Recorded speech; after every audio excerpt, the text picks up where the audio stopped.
Arrivée du président de la République à Doha au Qatar ce lundi 4 mars 2024 pour une visite de travail.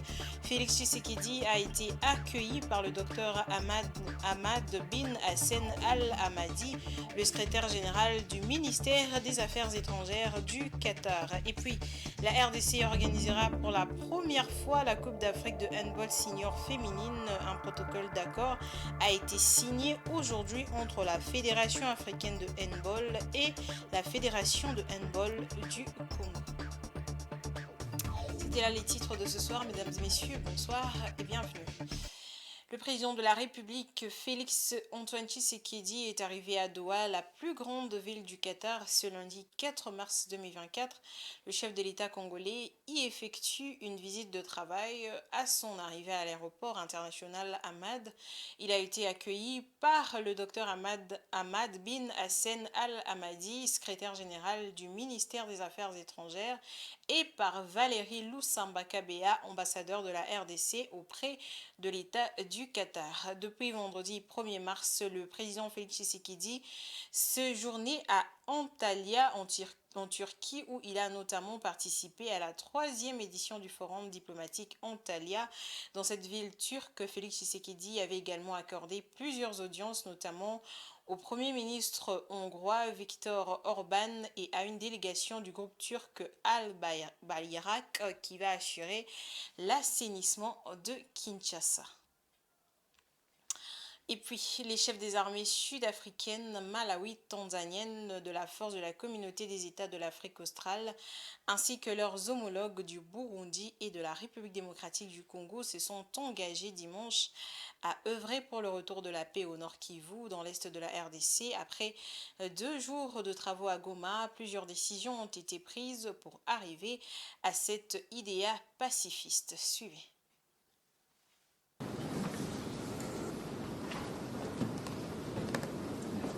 Le chef des forces de défense de pays contributeurs, des troupes de la SADC et leurs collègues du Burundi et de la RDC se sont réunis à l'hôtel Serena de Goma ce samedi 2 mars 2024. Au terme de cette importante rencontre, plusieurs résolutions ont été prises. Ils ont pris la décision de s'engager à fond pour ramener la paix dans la partie orientale de la République démocratique du Congo en général et au Nord Kivu en particulier. L'essentiel de la rencontre est présenté ici par le général-major Kengebo Moussa Eufomi Sylvain, porte-parole de FARDC. Les chefs des forces de défense des pays contributeurs, des troupes de Sami Diaksi, du Burundi et de la RDC se sont réunis du 1er au 2 mars 2024 à Goma. Au cours de cette rencontre, il a été question d'évaluer l'évolution des opérations sur le terrain et de peaufiner des stratégies pour les renforcer, pour palper du doigt les réalités de terrain et faire l'état des lieux de la situation. Ils se sont rendus à Mobambiro, dans la cité de Saké, en territoire de Massissi. Leur présence à Goma est un signal fort qui annonce l'engagement et la détermination de la SADC et du Burundi aux côtés de la RDC pour le retour de la paix dans sa partie orientale. À Goma, ce lundi, des jeunes de différents mouvements citoyens ont manifesté dans les rues. Ils protestaient contre l'insécurité grandissante dans cette province. Les manifestants réclamaient également la suppression des quelques taxes suite à la dégradation sécuritaire dans leur province. Patrick Ilunga.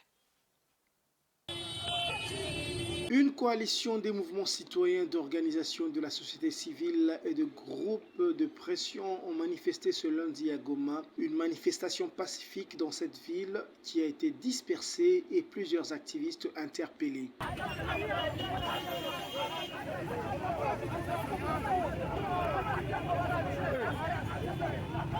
Les protestataires demandent aux autorités du pays de déclarer le Nord Kivu province sinistrée et de réduire de ce fait certaines taxes et impôts. Les manifestants réclament également une réduction des effectifs policiers et des agents fiscaux, la suppression de barrières illégales imposant des taxes injustes et un accès accru aux services essentiels tels que l'eau, l'électricité, les soins de santé pour les maladies d'origine hydrique. Ces jeunes ont souligné également la situation déchirante à laquelle sont confrontés les habitants du Nord Kivu. Malgré leur résilience, beaucoup sont contraints de vivre dans des camps de déplacés ou dans des familles d'accueil, privés de moyens et de substances en raison de la guerre persistante qui sévit dans la région. La résurgence du M23, l'insécurité grandissante dans la ville de Goma, le déplacement massif des populations et l'occupation des territoires de Rutshuru et Masisi sont autant de raisons qui nous poussent à agir, ont-ils déclaré. Restons toujours à l'est de la RDC, renforcer l'effectif militaire dans la chefferie de Bahema-Boga en Ituri. C'est le plaidoyer que fait la société civile de ce coin qui retrouve peu à peu son calme légendaire. Grâce à l'administration militaire, plusieurs infrastructures ont été réhabilitées, notamment le centre de santé. Presse militaire de l'Ituri. La société civile de Bahema-Boga, persuadée par les opérations militaires menées dans leur entité, ce qui a occasionné les retours de plusieurs personnes de la zone. Son président David Balikia se dit très reconnaissant des actions du gouvernement provincial. Aux côtés des opérations militaires, la réhabilitation de l'hôpital est un acte que la population de Boga ne peut pas oublier, déclare-t-il. Nous remercions le gouverneur pour son travail qu'il a fait. Juste, je voulais rappeler aussi les dons qu'il nous a donnés à l'hôpital général, notre radiographie. Vraiment, c'est un acte que Boga ne peut pas oublier, notre gouverneur militaire, et aussi à d'autres projets qu'il envisage pour la chefferie de Bahema-Boga. Il plaide par ailleurs pour les renforcements de l'effectif militaire dans plusieurs villages. Et surtout, nous demandons à notre gouverneur militaire de renforcer encore la sécurité pour que les villages qui sont déjà occupés par la population, l'ennemi ne puisse pas venir encore déstabiliser la paix pour ces contrées-là. Et aussi, songer à augmenter l'effectif militaire parce que notre rayon d'action est trop vaste. Et à partir de cette accalmie, il y a d'autres villages qui étaient abandonnés longtemps suite à l'inquiétude des ADF. Cette fois-ci, ils sont encore occupés par la population autochtone. Rappelons que Boga est situé au sud-est du territoire d'Irumu, dans la province de l'Ituri. Cette chefferie a été le triangle de la mort. Aujourd'hui, les opérations militaires auraient mis les calmes. Revenons à la ville de Kinshasa où les agents et cadres de l'Agence pour la promotion des classes moyennes, APROSEM en sigle, ont reçu le vendredi 1er mars dernier les brevets de participation au séminaire de formation approfondie sur les procédures des marchés publics en RDC organisé par l'autorité de régulation des marchés publics du 20 février au 1er mars 2024. Ce séminaire vise à renforcer les capacités et développer les compétences des agents et cadres venus de 9 structures publiques en matière des marchés publics.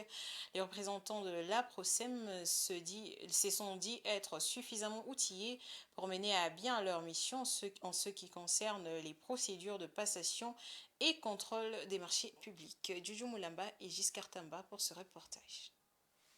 C'est pendant 10 jours, soit du 20 février au 1er mars 2024, que s'est déroulé ce séminaire de formation organisé par l'autorité de régulation de marchés publics ARMP. Un séminaire axé essentiellement sur le renforcement de capacités et le développement de compétences des agents et cadres venus de 9 services publics en matière de procédures de passation et de contrôle de marchés publics. Pour les représentants de l'Agence pour la promotion de classe moyenne APROSEM qui ont participé de manière active, cette formation a été fondamentalement bénéfique. Ça nous permet aujourd'hui de pouvoir orienter les autorités par rapport aux dépenses engagées pour les marchés publics, d'abord, et ça nous a aidé à voir tous les us et coutumes et principes des marchés publics pour les appliquer en fait dans nos opérations. Suffisamment outillé, je dirais oui, mais je crois qu'on a encore besoin d'aller en profondeur avec ce genre de formation pour être vraiment à point. À partir de maintenant, je peux vous dire que du début à la fin, nous sommes maintenant capables, suffisamment outillés pour pouvoir faire les procédures de passation de marché. Ce séminaire de formation approfondie a constitué non seulement un moment riche pour l'apprentissage, mais aussi surtout pour le partage d'expériences et de connaissances. Il a été donc l'occasion pour le cadre de l'APROSEM de comprendre ce que le concept de marché public, d'en cerner la typologie, d'appréhender le rôle de principe de base qui régente ces secteurs, les grandes phases de procédure de passation de marché public, les missions de base des organes du service, du nouveau système de marché public et d'élaborer un plan détaillé de passation de marché public. Nous avions pu avoir toutes les connaissances sur les procédures de marché public. Par marché public, on entend tous les marchés passés par les entités publiques. Et les procédures, ce sont les procédures d'acquisition de biens et services qu'une entité publique peut acquérir. Au sortir de cette formation, chacun d'entre nous a bien assimilé tous les parcours du processus de marché public et toutes les lois et les textes d'application pour bien suivre et bien appliquer les procédures de passation des marchés. La finalité de cette formation est l'application par le participant des recommandations formulées au terme de cette activité. J'attends d'eux du bon travail pour que les autorités contractantes puissent effectivement être fiers de leurs cellules. La remise de brevets aux agents et cadres de la PROSEM par leur directeur général adjoint aux côtés du directeur général de l'autorité de régulation de marché public a marqué la clôture de cette activité de haute portée scientifique. Les avenues Kabambar et Bokassa se trouvent dans un état de délabrement très avancé, ce qui cause des embouteillages monstres dans ces coins.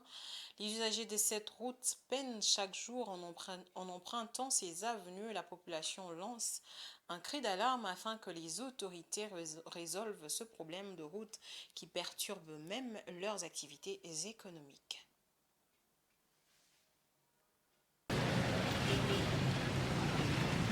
Dans la commune de Kinshasa, précisément sur l'avenue Kabambar, sur son croisement avec l'avenue du Marais, plusieurs gros trous se sont formés sur la chaussée où des grosses flaques d'eau ont trouvé refuge, rendant ainsi la circulation pénible. Cette route traversant la commune de Kinshasa et de Barumbu permet à plusieurs personnes de déboucher facilement vers le centre-ville sans emprunter le boulevard du 30 juin. Les motards sont obligés de dévier ces gros trous pour éviter d'endommager leurs motos. Les véhicules, quant à eux, ne trouvent pas d'autre choix que de traverser ces flaques d'eau. Les affaires pour certains ne sont plus bonnes à cause de l'état de délabrement de la route, car beaucoup de véhicules évitent d'emprunter ce chemin. La route n'est plus en bon état et il est maintenant difficile pour nous de trouver des clients à notre service de réparation de pneus car les voitures évitent cette route. Nous nous posons la question de savoir si les autorités savent que cette route est détruite. C'est aussi le cas de l'avenue Bokassa où le constat reste le même. La chaussée est devenue méconnaissable et impraticable. La population appelle les autorités compétentes à prendre leurs responsabilités. Autorité à l'État Ezali.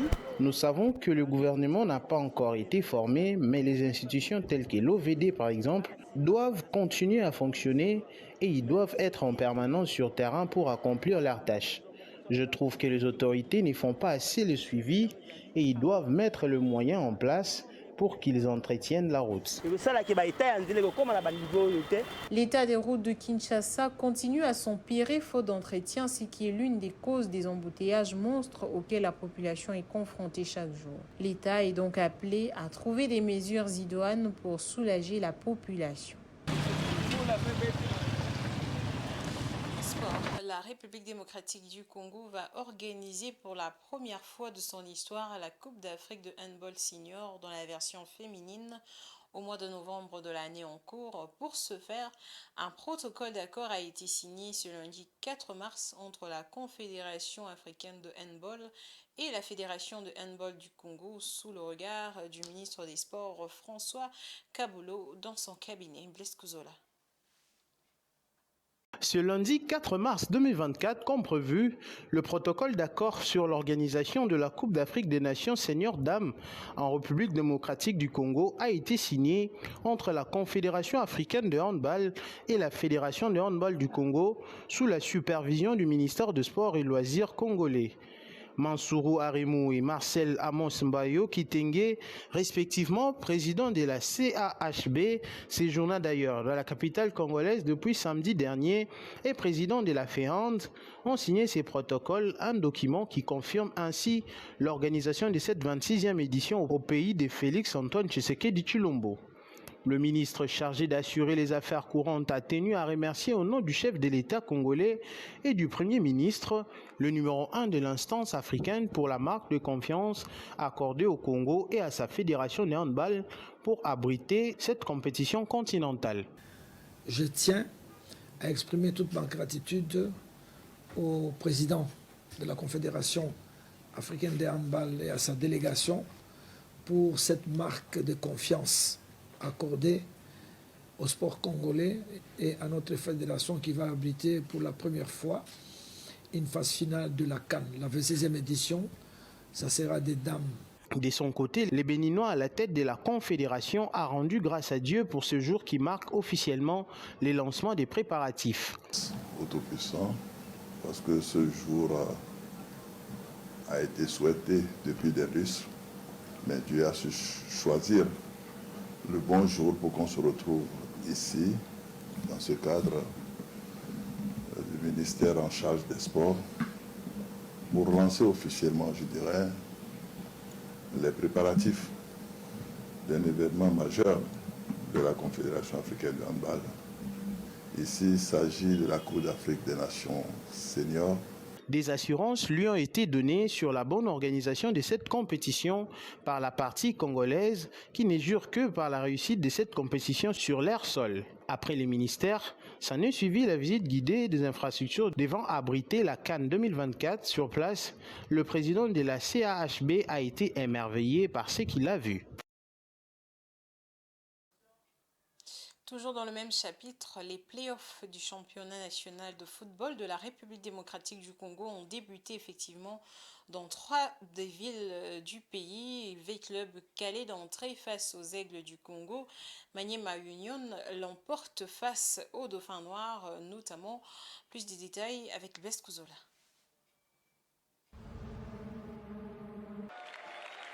La première journée de play-off du championnat national de football de la RDC a débuté ce week-end dans 3 des 4 stades de la République. D'abord, vendredi 1er mars 2024 au stade Joseph Kabila Kabange de Kindu au Maniema, l'AS Maniema Union s'est imposé devant la formation de l'AS Dauphin Noir de Goma du Nord Kivu sur le score de 2-0. Les buts ont été inscrits par Liloko contre son camp à la 16e minute et Jefté Kitambala à la 60e minute. Le prochain match de Maniema Union est prévu le 9 mars prochain à Lubumbashi contre Don Bosco.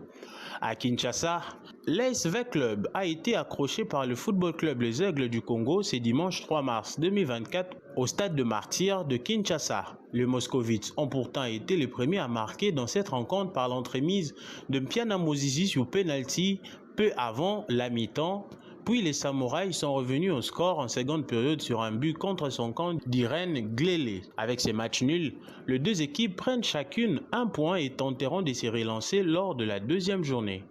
Par ailleurs, la Ligue nationale de football a suspendu les résultats entre le FC Saint-Éloi Lupopo et les CS Don Bosco soldés sur la marque d'un but partout.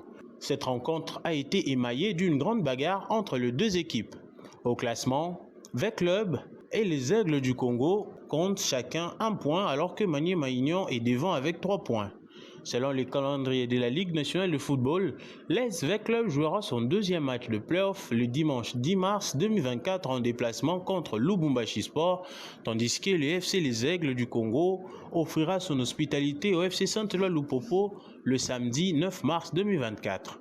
La fin de cette première journée sera bouclée le mercredi 6 mars avec la rencontre TP Mazembe face à Lubumbashi Sport. Terminé, un but partout entre Vita Club et le FC Les Aigles du Congo. L'actualité, c'est aussi en dehors de la République démocratique du Congo.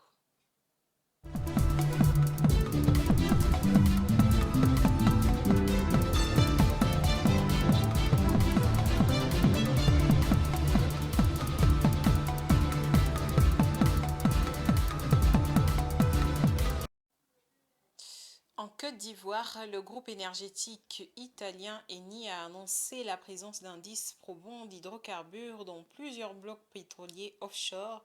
Après des travaux préliminaires d'exploration effectués par Eni, l'État ivoirien a donné son accord pour des négociations des contrats de partage de production avec la société pétrolière sur 4 blocs pétroliers en mer. Eni exploite depuis août 2023 le gisement pétrolier Baleine de la Côte d'Ivoire pour lesquels elle a annoncé un investissement de 10 milliards de dollars. L'annonce de présence probante d'hydrocarbures dans les blocs offshore CI 504, 526, 706 et 708 des mers ivoiriennes vient confirmer que le bassin sédimentaire de la Côte d'Ivoire s'avère être fertile en termes de formation pétrolière et gazière. Au regard des perspectives annoncées à l'horizon 2027, la production du gisement Baleine, la plus grande découverte d'hydrocarbures dans le bassin sédimentaire ivoirien, l'offre de pétrole brut aura atteint en Côte d'Ivoire 150 000 barils par jour. Cette capacité de production hissera ainsi ce pays ouest africain au rang de producteur émergent qui revendiquera plus de 200 000 barils par jour. C'est en soi une très bonne nouvelle pour le pays et un très bon signal d'appel pour les investisseurs tant nationaux qu'extérieurs désireux d'y mener des activités d'exploration et production. Tout n'est en fait qu'une question de temps pour que ce pays faisant office de hub énergétique de référence pour la sous-région ouest-africaine déploie d'ici quelques années tout son potentiel pétrolifère et s'installe légitimement au rang des pays producteurs majeurs d'or noir. Selon les projections, le gisement Baleine devrait générer en 2026 près de 200 millions de pieds cubes de gaz pour porter la capacité nationale de production de gaz naturel à près de 430 millions de pieds cubes. Ce sera également une aubaine stratégique pour davantage améliorer la couverture énergétique du pays et susciter une embellie socio-économique durable via une politique de mixité énergétique. À l'instar de plusieurs autres pays africains producteurs de pétrole, il n'est point question de sortir de l'or noir car la Côte d'Ivoire sait l'exploiter dans des innovations de type net zéro émission de gaz à effet de serre. Pour rappel, la société Eni a démarré le 27 août 2023 la production de pétrole et de gaz naturel du champ Baleine situé aux eaux profondes dans le sud-ouest ivoirien. Les ressources du champ Baleine sont estimées à 2,5 milliards de barils de pétrole brut et 3 300 milliards de pieds cubes de gaz naturel.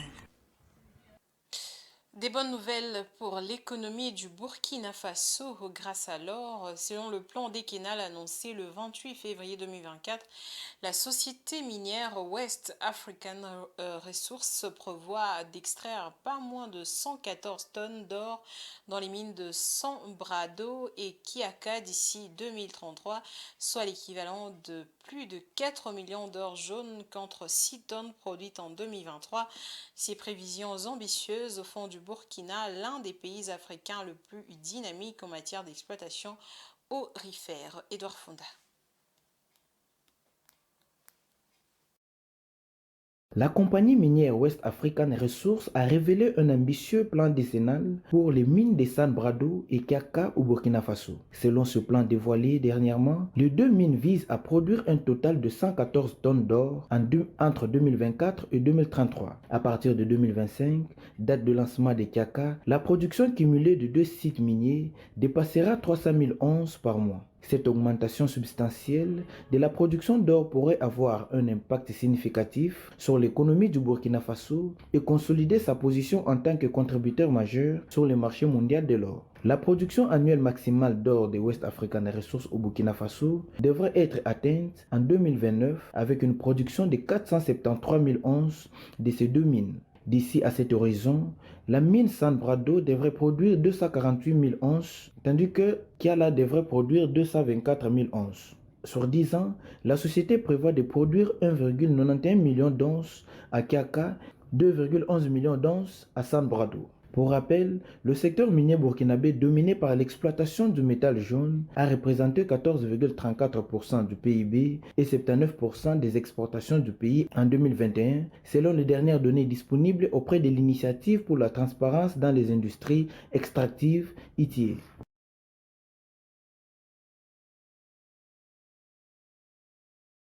De ce journal, mesdames et messieurs, place au rappel des titres. Arrivée du président Félix Tshisekedi à Doha au Qatar ce lundi 4 mars 2024 pour une visite de travail. Il a été accueilli par le docteur Ahmad bin Hassan Al Hamadi, le secrétaire général du ministère des Affaires étrangères du Qatar. Et puis la RDC organisera pour la première fois la Coupe d'Afrique de handball senior féminine. Un protocole a été signé aujourd'hui entre la Fédération africaine de handball et la Fédération de handball du Congo. C'est la fin de ce journal, mesdames et messieurs. Merci à vous de l'avoir suivi et bonne suite de programmes sur Géopolis Télévision.